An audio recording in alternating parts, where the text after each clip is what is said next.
Os séculos XV e XVI foram um período de grande transformação na Europa. O desenvolvimento do capitalismo, o surgimento do humanismo na Itália e depois por toda a Europa, o Renascimento. É um período de grandes transformações, não só econômicas e sociais, mas também culturais. Uma nova mentalidade estava nascendo. O homem moderno é muito diferente do homem da Antiguidade e da Idade Média. Seus valores são outros e o modo como ele organiza o seu pensamento e o seu mundo é completamente diferente do homem da Antiguidade e do homem da Idade Média. Veja o que Hannah Arendt diz na Condição Humana, sua obra mais famosa. Ela diz o seguinte: no limiar da Era Moderna, há três grandes eventos que lhe determinam o caráter: a descoberta da América e subsequente exploração de toda a Terra, a Reforma, que, expropriando as propriedades eclesiásticas e monásticas, desencadeou o duplo processo de expropriação individual e acúmulo de riqueza social, e a invenção do telescópio, ensejando o desenvolvimento de uma nova ciência que considera a natureza da Terra do ponto de vista do universo. Não são eventos modernos, tal como os conhecemos desde a Revolução Francesa.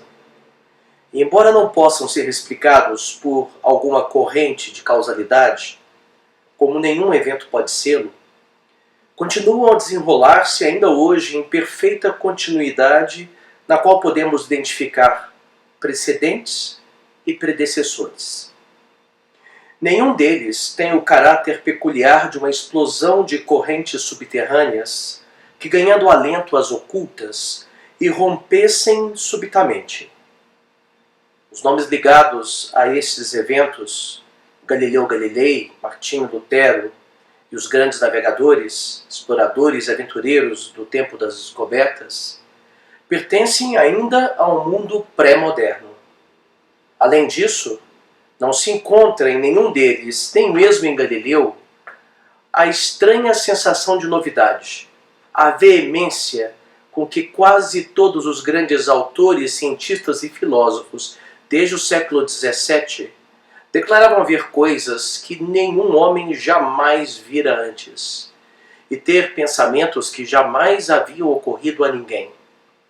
Nos três casos, os precursores não eram revolucionários.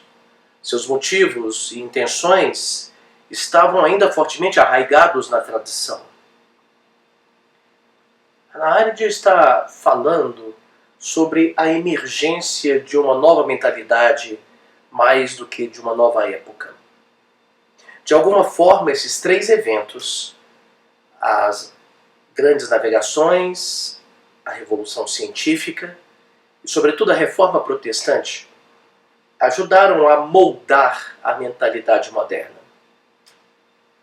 Nessas próximas aulas, nós vamos ver como que essa mentalidade foi forjada na passagem do século XV para o século XVI, para eventualmente chegarmos na obra de René Descartes, os contratualistas, e no pensamento ético e jurídico de Immanuel Kant. Para os antigos, a Terra estava no centro do universo. Esse era o modelo que havia sido desenvolvido por Aristóteles na Antiguidade e confirmado por um matemático chamado Ptolomeu, que viveu entre o final do século I e o século II da Era Cristã. Ptolomeu escreveu um livro chamado Almagesto, no qual ele tenta corrigir alguns erros de Aristóteles quanto ao movimento dos planetas. Mas é certo e seguro que a Terra está no centro do universo. Nós podemos olhar para cima e vemos as estrelas, o Sol, a Lua e os planetas girarem em torno da Terra. E é claro também que a Terra é imóvel, pois do contrário nós estaríamos caindo o tempo todo. Mas na Polônia nasceu em 1473 um matemático chamado Nicolau Copérnico. Copérnico pensava de um modo diferente. Em 1543, ano de sua morte, ele publicou um livro chamado As Revoluções das Órbitas Celestes. Neste livro, partindo de um princípio formulado por Guilherme de Ockham, chamado Navalha de Ockham, ele propõe um modelo de explicação mais simples para o universo. Nesse modelo, não é a Terra, mas o Sol que está no centro do universo. E a Terra, como outros planetas, gravitam em torno do Sol. Em 1554, 11 anos após a morte de Copérnico, nasceu Galileu Galilei. E em 1632, depois de anos de pesquisa e publicações, Galileu publica um livro chamado Diálogo sobre os dois principais sistemas do mundo, o de Ptolomeu e o de Copérnico. Neste livro, que é um diálogo, Galileu contrapõe um matemático e astrônomo que defende o modelo de Ptolomeu e um que defende o modelo de Copérnico. E, obviamente, Copérnico vence o diálogo. Em 1633, Galileu é intimado pela Inquisição. E para que não morra como havia morrido Giordano Bruno, ele se retrata e diz que os seus cálculos estavam errados. Galileu vive até 1642 em prisão domiciliar e silêncio obsequioso, e morre aos 88 anos de vida. Ora, o que torna a obra de Galileu tão diferente da obra de Copérnico? É que Galileu era obcecado por duas coisas: observação e medição. Ele é absolutamente obcecado pela precisão matemática que caracteriza o neoplatonismo do Renascimento. Além disso, ele acha que tudo deve ser observado. E ele começa, pela primeira vez, a usar um instrumento novo, a luneta, para observar os astros. E a observação dos astros confirma a tese de Copérnico. Não é o Sol que gira em torno da Terra, mas a Terra que gira em torno do Sol. A Terra não é mais o centro do universo. Isso não é uma questão meramente cosmológica, de descrever o universo tal como ele é. Isso é também uma representação antropológica acerca do lugar do homem no universo. Antes, para o homem medieval, era evidente a nossa importância e a nossa distinção sobre todos os seres criados. A prova disso é que nós havíamos sido colocados no lugar central. Mas agora, nós somos relegados à periferia do universo. O nosso lugar não é especial, e talvez o homem não seja um ser tão especial assim.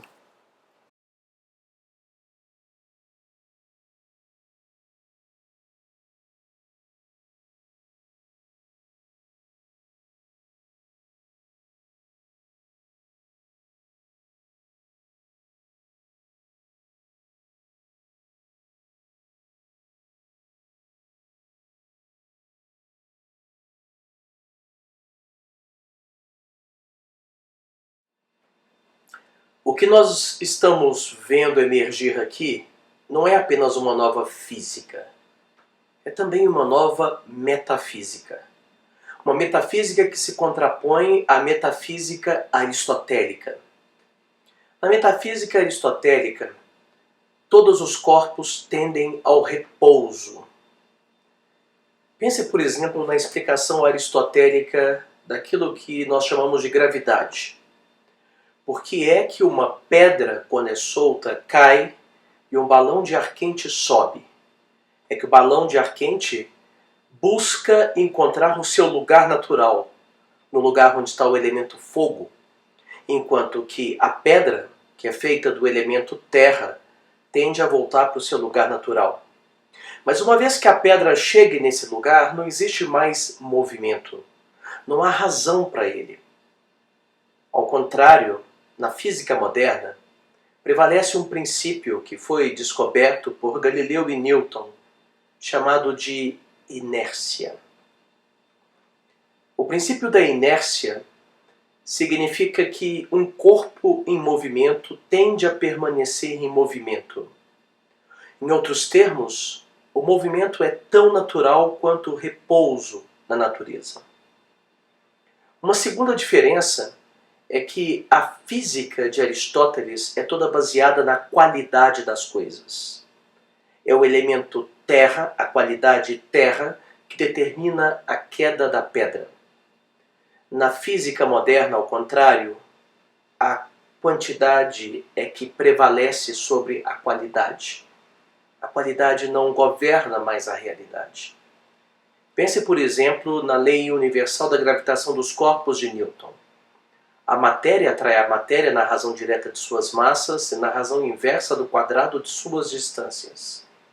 Em outros termos, a matéria atrai a matéria na razão direta da quantidade de suas massas e na razão inversa da quantidade de suas distâncias. Finalmente, o universo de Aristóteles, por causa do conceito de causa final, é um universo hierarquizado.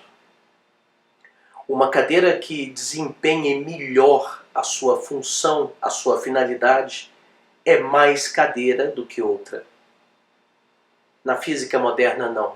Na física moderna, o universo é concebido como um relógio. Um relógio é composto de várias engrenagens. Qual dela é a mais importante? O valor das coisas é o mesmo nessa física. Não existe uma causa que por si mesmo determine a ocorrência de outras causas. É isso que Newton diz no seu livro chamado Princípios Matemáticos de Filosofia Natural. Veja o que ele diz. As causas pelas quais os movimentos verdadeiros e relativos são diferenciados um do outro são as forças imprimidas sobre os corpos para gerar movimento. O movimento verdadeiro não é nem gerado nem alterado a não ser por alguma força imprimida sobre o corpo movido. Mas o movimento relativo pode ser gerado ou alterado sem qualquer força imprimida sobre o corpo, pois é suficiente apenas exercer alguma força sobre os outros corpos com os quais o primeiro é comparado, pois quando eles se deslocarem, aquela relação em que consistiu o repouso ou movimento relativo desse corpo é modificada. O que Newton está dizendo nos princípios é que apenas a causa eficiente interessa. A causa final, que era determinante no conhecimento para Aristóteles, sai da perspectiva da física moderna. Não é só ele que diz isso. Descartes também pensa a mesma coisa. Veja o que ele diz, por exemplo, nas meditações. Não me parece que eu possa, sem temeridade, procurar e tentar descobrir os fins impenetráveis de Deus. Ao cientista não compete explicar o porquê das coisas, mas o como. É a causa eficiente que explica a realidade. Isso corresponde a um princípio de simplificação na ciência. É mais uma vez Newton que diz isso nos Princípios. Ele afirma, no livro 3º, a primeira regra para o raciocínio em filosofia. Ele usa o termo filosofia, mas quer dizer, na verdade, física. Regra 1. Não devemos admitir mais causas para as coisas naturais do que as que são verdadeiras e suficientes para explicar suas aparências. A física de Aristóteles precisava de muitas causas, 4 causas para explicar a realidade. A física moderna precisa só da causa eficiente para isso. Essas ideias metafísicas vão implicar também novos ideais políticos, éticos, sociais. A ideia de que o repouso é tão natural quanto o movimento tem a ver com a concepção de que os corpos políticos e sociais também estão em movimento. E isso está ligado à ascensão da burguesia no século XVII, na Revolução Inglesa, e no século XVIII, na Revolução Francesa. Em segundo lugar, a ideia de que a quantidade e não a qualidade que governa está ligado à forma de governo tipicamente moderno, a democracia, baseada no princípio One Man, One Vote. Um homem vale um voto. A isso corresponde também uma nova forma de se legitimar o poder. Não é mais as virtudes morais do governante, mas a sua eficiência que determina a legitimidade do seu poder. Isso tem a ver com um novo conceito de causa eficiente, um evento que causa outro. É isso que Maquiavel diz no seu Príncipe. Ele diz: nas ações de todos os homens, especialmente nas dos príncipes, quando não há juiz a quem apelar, o que vale é o resultado final. Não se trata aqui da causa final como concebida por Aristóteles, mas de o meio eficaz para se alcançar o fim almejado. É este meio eficaz que caracteriza o poder do príncipe. A Terra não é mais o centro do universo. O homem não está mais no centro do universo. Talvez ele não seja um ser tão importante assim na ordem da criação. Mas agora, no século XVI, é um outro centro que vai ruir. A Europa não é mais o centro da Terra. A expansão cultural promovida pelas grandes navegações vai alterar profundamente a mente europeia e o modo como o europeu se relaciona com outras culturas. Quando ele vai para o Oriente, para a China, o que ele encontra é uma civilização tão ou mais avançada do que a europeia. Pólvora, bússola, relógio mecânico são todas invenções chinesas. O mais notável talvez seja a medicina. Não há comparação entre a medicina praticada na China no século XVI e a medicina praticada na Europa no século XVI. A medicina chinesa era muito mais avançada. Mas não é só isso. Quando o europeu vai para o Ocidente e encontra as Américas, o que ele encontra é uma outra realidade.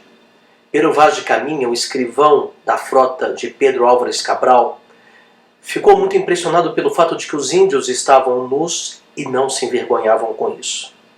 Certamente ele tinha em mente o livro de Gênesis na Bíblia, onde é dito que quando Adão e Eva pecaram, eles descobriram que estavam nus e sentiram vergonha e coseram roupas para se cobrirem. Se esse homem na América não sentia vergonha, isso significa que ele não havia pecado. É provável que aqui fosse o Éden, não metaforicamente, mas fisicamente. Adão e Eva foram expulsos daqui e Deus deu uma nova chance para a humanidade, criando um novo homem que não pecou. É muito interessante porque o europeu fica muito impactado pelos costumes desses indígenas. Montaigne, por exemplo, escreve nos ensaios um capítulo chamado Sobre os Canibais. Nesse ensaio, ele diz que parecia um ato bárbaro o fato de que esses selvagens das Américas comiam os seus parentes quando eles morriam. Mas ele se pergunta, o que é mais bárbaro? Isso ou nós que damos os nossos entes queridos para serem comidos pelos vermes? É tudo uma questão de perspectiva. Uma certa relativização dos costumes começa a surgir na Europa. O padrão que foi herdado da Europa medieval, o cristianismo, estava começando a entrar em crise. Mas havia um centro que ainda resistia. E no dia 31 de outubro de 1517, sob as marteladas de um monge agostiniano, este centro também vai ruir. Quando eu digo que esse último centro vai ruir, não quero dizer com isso que a Igreja Católica perca sua importância, mas quero dizer que ela deixará de ser a única referência para a ação humana como fora durante a Idade Média. Na próxima aula eu vou mostrar como que a Reforma mudou a mentalidade europeia de um modo especial com relação à ética, à moral e à política. Siga.